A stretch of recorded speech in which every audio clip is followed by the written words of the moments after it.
Yun mga tol, isang mapagpalang umaga ating lahat.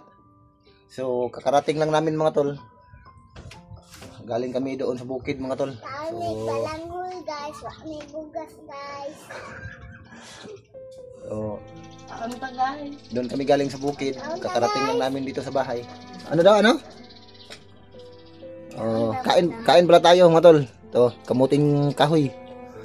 O kakarating lang namin dito, katulad din sinabi ko kanina. Kagabi hindi kami natulog dito sa bahay namin.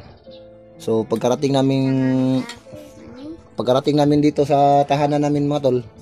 So ito yung inabutan namin mga tol kasi hindi kami natulog dito kagabi. Yung Kahoy sa guys, kahoy. Yung dingding namin mga tol ay sinira.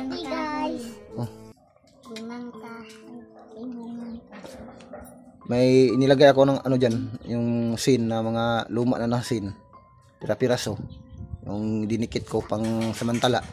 Pero pagdating namin dito ay ano na, natanggal na. So may nagpunta siguro dito kagabi, o kaso nga lang ay wala kami dito kagabi, hindi kami dito natulog. Doon kami natulog sa mama ng aki asawa, yung binan ko. Pansamantala doon kami muna natulog kagabi dahil halos gabi-gabi na kami pinupuntahan dito mga tol. Kaya yun. Pero habang doon kami natutulog kagabi, puntahan ko sana dito para sisilipin ko, pero ayaw pumayag ng asawa ko mga tol. Kaya kinaumagahan ay kakauwi lang po namin ngayon mga tol. So galing kami doon, ano muna kami doon sa bukid mga tol, nagkuha kami ng pagkain namin. So may dala kaming saging at saka kamuting kahoy. Kain muna tayo. So may dala kaming buko mga tol. Ayun.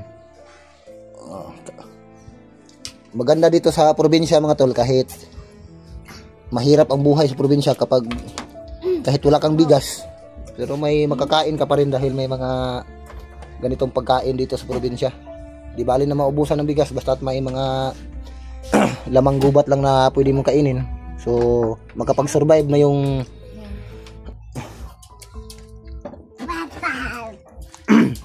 sarap naman. Medyo maalat. So kain muna tayo mga tol. Sa kutsara. Sarap ng buko.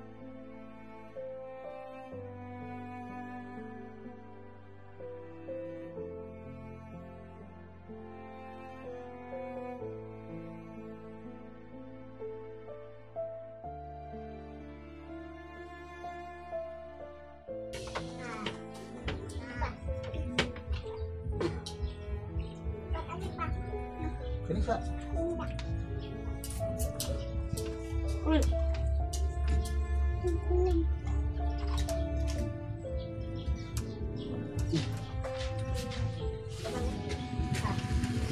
Upo ka na din, upo din.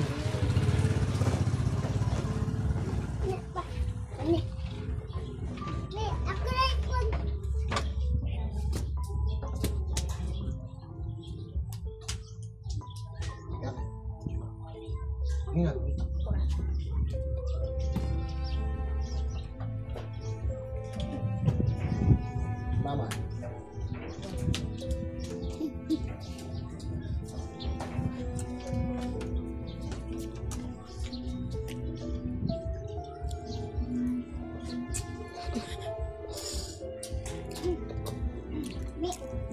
Sarap.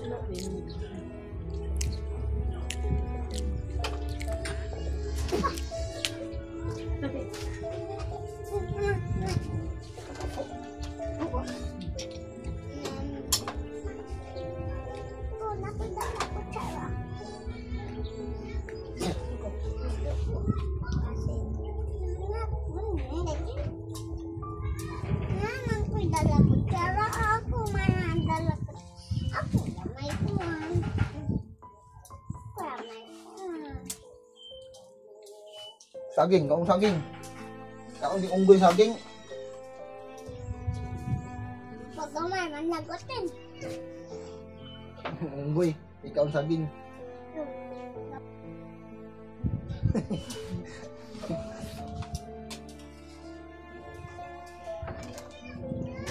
Gamay ang nagutin. Ito yung buhay sa bundok. Buhay probinsya. Pag wala kang bigas, kain ka ng kamuting kahoy. Na.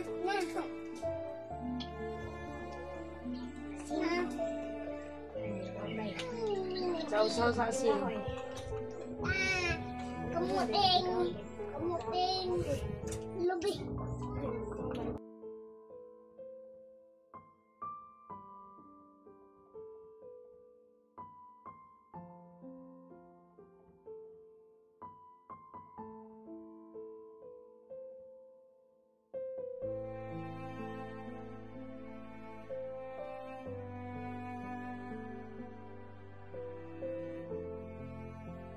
Yung katawan natin, wala tayong sakit.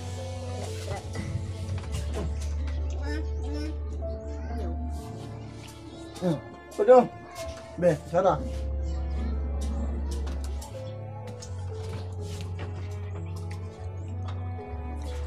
Lindoy.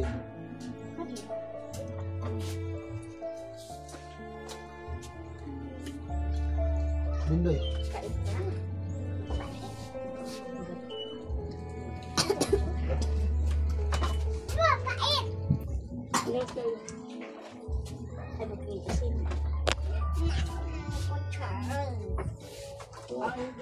Nagkakagulo yung mga ginaki. Nasarapan sila sa buko at sa bilanghoy. Oh.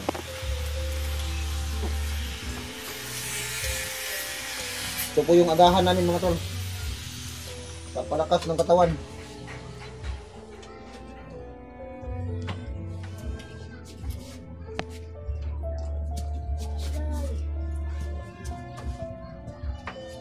Oh. Harap. Harap. Harap.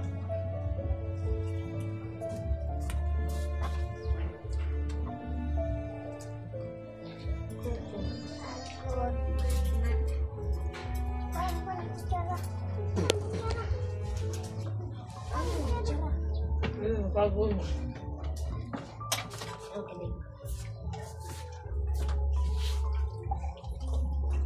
Yung bangko.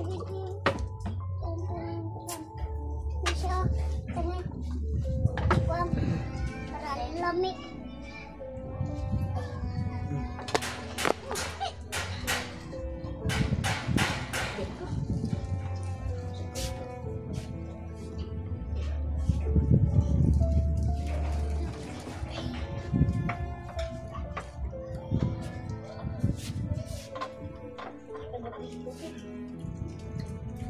Taon kali ni. Balanghoy guys. Balanghoy guys. Kamuting kahoy. Sa Bisaya, balanghoy. Tagalog ang kahoy. Balanghoy. Balang. Or kamuting kahoy. Yeah.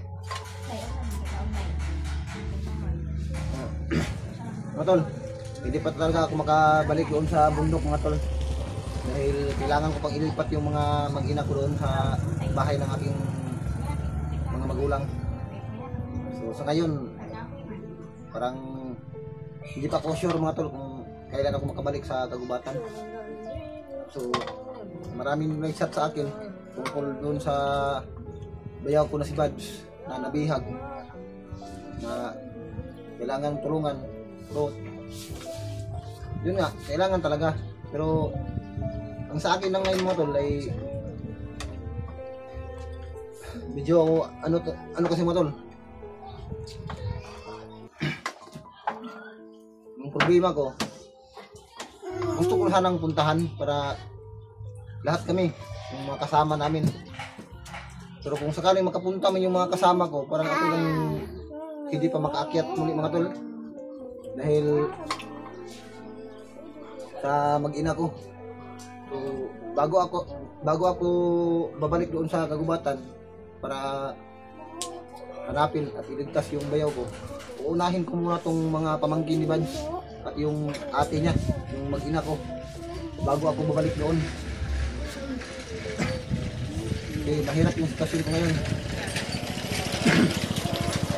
Marami kami sinusugo dito sa bahay. Tapos ayun, si Bads, nabihag pa. So, bago pupuntahan yung si Bads, unahin ko itong mga pamangkin niya para mailayo dito sa bahay. So, plano ko muna, ang plano ko kasi sa kanila ay dalhin doon sa magulang ko. So, kung doon ko kasi iiwan yung mga bata at saka yung asawa ko sa bahay nila, yung Sin. mother-in-law ko at father-in-law. So, mahihirapan yung asawa ko mga tol dahil nag-aaral yung mga anak ko. Sino maghahatid sa kanila? Eh, matanda na yung papa at mama ni Bads.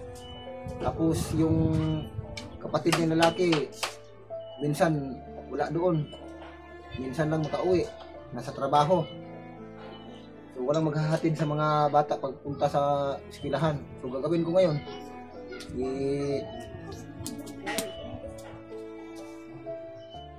ano ko yung oras ko para unahin ko talaga itong mga bata. Dalhin ko doon kay mama ko. Kasi kung doon ko sila ilagay, hindi mahihirapan yung asawa ko sa paghatid sa paaralan. Kasi malapit lang kasi yung paaralan doon sa bahay ng aking magulang. Kaysa dito sa bahay ng diinan ko. Mula dito, medyo malayo talaga mga tol. Hindi talaga makapag-aral yung mga bata. Kaya pinag-isip-isip ko mga tol, mas mainam kung doon na lang sa mga magulang ko. Kasi hindi naman gaanong kalayuan yung paaralan doon mula sa tahanan ng aking ama. Kung dito kasi sa bahay ng diinan ko mga tol, hindi talaga makapag-aral yung mga anak ko mga tol kasi sobrang layo ng paaralan dito. So, yung problema ko lang ngayon, kung kailan kami makapunta doon sa bahay ng aking mga magulang para maihatid ko itong mag-ina ko bago ako aakyat sa bundok para hanapin yung si Bads dahil marami na nag-request sa akin na ganun.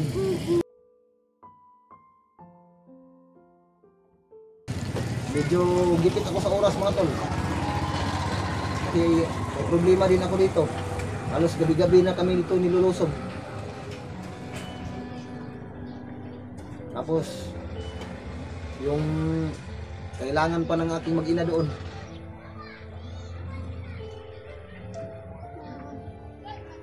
So, mahirap yung oras ko ngayon mga tol i-manage yung ano. Nahirapan ako sa pag-manage ng time ko mga tol. Dahil hindi ko maiwan-iwan dito. Yung mag-ina ko na sila lang. Tapos araw-araw man tayong maghanap ng pangailangan nila, makakain nila. So mamaya balik kami doon sa pansamantala, balik kami doon sa bahay ng binan ko. Doon ko muna sila iiwan. Aalis ako ngayon, punta doon ako sa palengke. Maghanap muna ako doon ng pang sideline para may maipon kami pang iwan ko sa kanila. Dahil malayo kasi yung anong mga tol pupuntahan namin. Kung hindi ko pa sila ito madala sa magulang ko mga tol, ay hindi pa talaga ako makabalik doon sa kagubatan mga tol. So yun ang pinoproblema ko ngayon. Paano kami makapunta doon? Very expensive kasi yung pagpunta doon sa bahay ng magulang ko kasi sobrang layo. Hindi ko.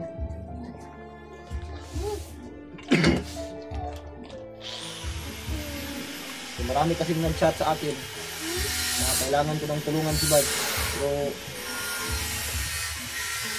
bago ko yun gagawin mga tol, uunahin ko talaga itong mag-ina ko. Sigipit ako sa oras mga tol. So, naghahanap pa ako ngayon ng pangangailangan nila. bago ako makabalik sa bundok.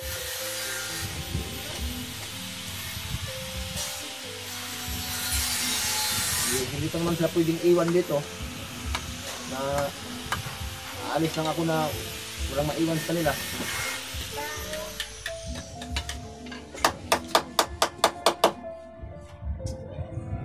Katulad ngayon,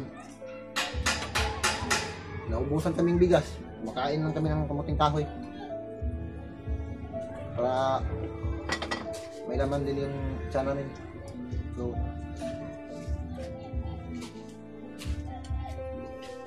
Kunti na lang ito kasama mo. ito talaga yung problema ko ngayon. Paano ako makabalik sa kagubatan kung ganito yung sitwasyon ng pamilya ko? Halos gabi-gabi na kami nilulusob dito. So, yung mga tol, katulad ng sinasabi ko, bago ako makabalik sa kagubatan para iligtas yung bayan ko ng nabihag, uunahin ko muna itong mag-ina ko. Kapag ihatid ko na ito doon sa bahay ng mga magulang ko, saka na ako babalik sa kagubatan, mga tol. So medyo matagalan pa dahil maghahanap pa ako ng pangangailangan nila bago ako aalis, bago ko sila iwan. Isipte ko sila muna. Ang kasin. O, hindi kasi pwede doon sa bahay ng binan ko, mga tol, dahil hindi talaga makapag-aral yung mga anak ko. Dahil sa sobrang layo ng paaralan mula dito, mula doon sa bahay ng aking binan papunta sa paaralan mga bata, hindi talaga makakapasok yung mga anak ko. Mas mainam kung doon sa mga magulang ko, kasi yung bahay at paaralan ng lugar ng magulang ko ay malapit lang, mga tol. Kaya lang lakarin. Pero dito hindi kayang lakarin, dito sa bahay ng binan ko, mga tol, papunta sa paaralan. Aabutin ka talaga ng 2 oras. Yung maglakad ka. Yung mga bata, hindi kakayanin ng mga bata yun, 2 oras lakarin. Maliban na lang siguro kung may pamasahe araw-araw. Kaso wala. Bago ako makabalik sa kagubatan, mga tol, ano ko muna itong mga mag-ina ko.